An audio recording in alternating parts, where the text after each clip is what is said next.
Hi friend जय Jagannath good morning. सकाल सकाल उठी आग गली ठाकुर पूजाटा सारिदेली। तापर आसिली झील जेहेतु उठी पड़ा बेड एपट सेपट हो पड़ा ताकू भलसे भल भाव में बागेदेली। तापर आसीगली पानी बोतल गुड़ाक भरदेली जेहेतु मोर यहाँ सबुदिन सकाल कम।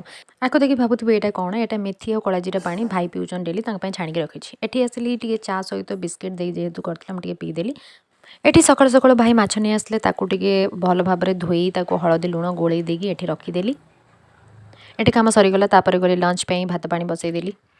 एटू भात पानी बसई देकी झील को लेकिन बाहर को गली जेहेतु पनीर दे पठेला गली साइड दुकान रू पनीर टी नहीं आसिली जेहेतु से भेज बिरियानी कर सी तो नॉनवेज खाऊनी जेहेतु तार कार्तिक मास। लंच रे भात माछ खाई शोई पड़ी उठिक देखिली भाई आनते एत सारा जिनस देखिए रही पारे टिके सबुथ खाईदेली। एत सारा जिनस खाई सारापर आसीगली रुटी करने जेहेतु दी डालमा कर देइथिला राति पे।